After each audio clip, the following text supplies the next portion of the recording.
Turns out, even people in prison have lines they don't cross. Welcome to jail. If you're here, you've probably done something really bad. But even here, some people have it worse than others. In prison, sex offenders, pedophiles, and child molesters are at the bottom of the food chain. And the other inmates aren't afraid of showing them the consequences of what they did wrong. Today, we'll be uncovering the truth behind what really happens to child molesters in prison. Buckle up, folks, it's gonna get ugly.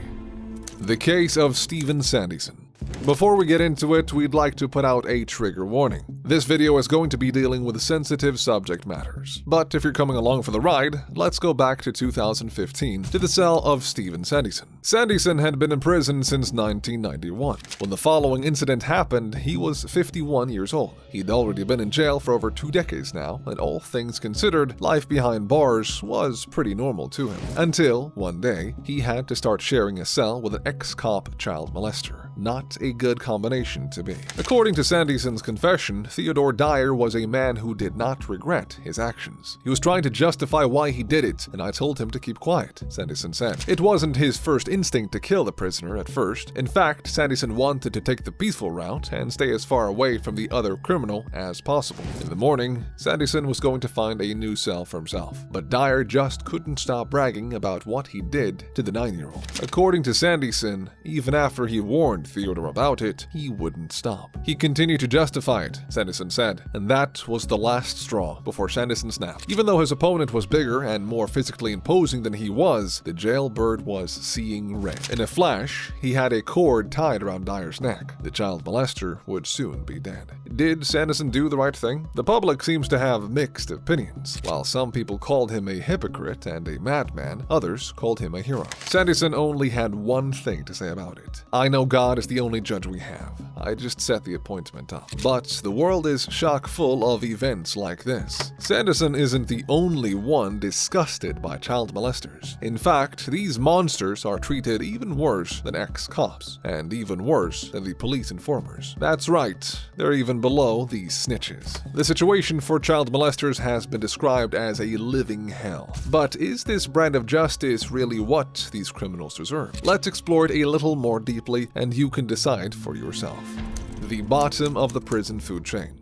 In the eyes of the system, any sexual offender will get grouped with other people who have committed violent crimes. But in the eyes of the inmates, the tables are turned, and child molesters find themselves at the bottom of the food chain. So why the difference? Well, it's a little complicated. When you're in the big house, it's all about your reputation. And very often, your reputation depends on what you've done. Your brand of crime can get you street cred, or it can get you down in the gutter. Mob kingpins, accomplished bank robbers, and cop killers tend to get the most respect. And all the way down at the bottom, you'll find the child molesters, because they're hated even here. Now, this might sound a little absurd. After all, this is prison. Aren't most people here horrible human beings? You might be asking, why treat this any differently than other crimes, like murdering someone? The answer is simple. Many of the people serving time behind bars are those who have been sexually abused themselves. Even more are parents. And to any parent, even the idea of something like that happening to their own child is beyond imagination. And, needless to say, they have no qualms about getting their fists a little bloody. To most inmates, molesters are dirty criminals. They're called chomo, short eyes, or chesters. Even just associating with them can bring your reputation down. On the other hand, killing them or assaulting them will get your street cred up. Instead, from the moment they arrive, the so-called chomos face intense bullying and threats. A lot of the times, the child abuser faces so much torment that he has to be moved into protective custody. Here, they can do everything without the rest of the crowd. They eat, shower, and use the yard at off hours, so he won't encounter his tormentors. And if that doesn't work, they try to get put into solitary confinement instead, because the alternative will be a lot worse. These people will be beaten to an inch of their lives, have their food taken and have nothing to eat, or come back to their cell and find that someone has defecated or urinated in it. So, the molesters either go to protective custody, or they stick together and form cliques. Can you imagine that? A group of the worst people on earth hanging out together. But a lot of the time, molesters who keep their heads down can escape the brunt of it. If they don't go bragging on about what they did, people will leave them alone. Don't get us wrong, people have ways to identify what the crime crime is, even when they don't mention anything. Usually, prisoners have a couple of tricks up their sleeves to identify which of the new inmates are dirty. They can ask new arrivals for their jackets, meaning their paperwork. This can have information like crimes committed, which, if you haven't guessed already, can mean a death sentence for the pedophiles. Prisons are smart too, though, and they either fake the documents or hide them completely. But this doesn't always work, because the rumor mill in prisons is no joke either. When people get transferred from other prisons and they have signs of physical trauma, then it's a pretty good indicator that they are dirty. After all, why would an inmate be beaten up in the previous prison, and why would they need to be transferred? Most people can take a hint and realize what kind of crime they probably committed. But that's only if the molesters are smart enough to keep their heads down and not brag about it. And from what we've seen, they usually don't have that much common sense. Let's give you another example.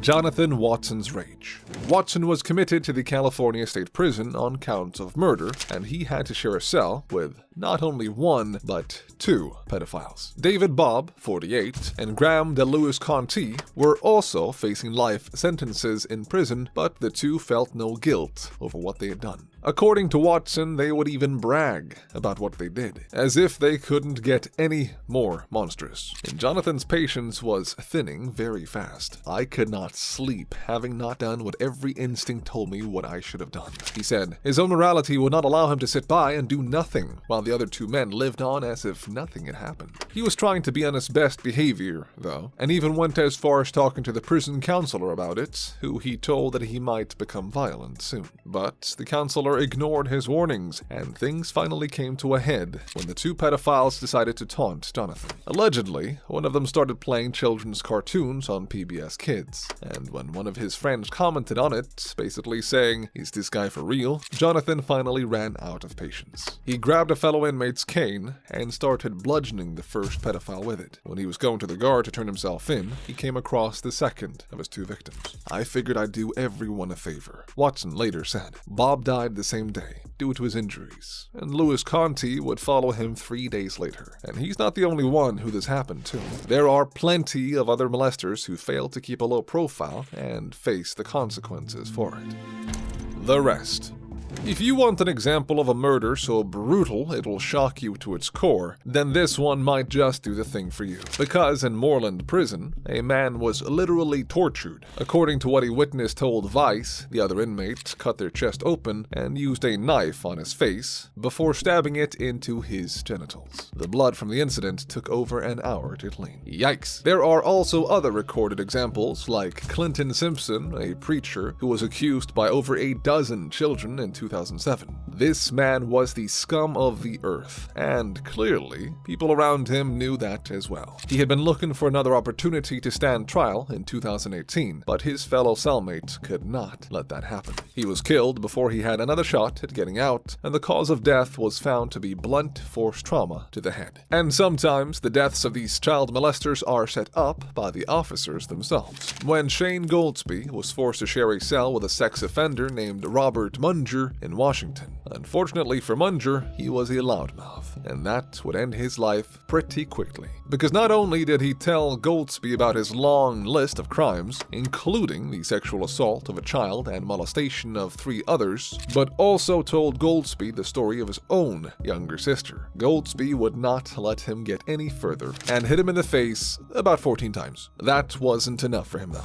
because after that, he started stomping on the molester's head. Goldsby was a big fan of overkill, it seems, and Munger would not survive the beating. But doesn't this all seem a little convenient? Goldsby was placed in the exact same prison as the man who sexually assaulted his sister. He himself also commented on the situation when he said, "You're talking to the same institution, the same unit, the same pod in the same cell as this dude." That's like hitting the jackpot in the casino 7 times, and that has led to a lot of people to believe that this was an intentional move by the prison officials to put them together. So not only do molesters get treated like scum by inmates, but the violence also meets a blind eye from the officers. Life in prison isn't easy, But for people like child molesters, it can be downright hell. According to federal statistics, sex offenders are the most likely demographic to end up as homicide victims in prison. And while there have been some attempts at improving their conditions, some people aren't on board with the idea. After all, who would want to protect a child molester, of all people? To most people, it's poetic justice at its finest, and the criminals will suffer for the rest of their lives for what they did. Hey, thanks for watching. See you next time.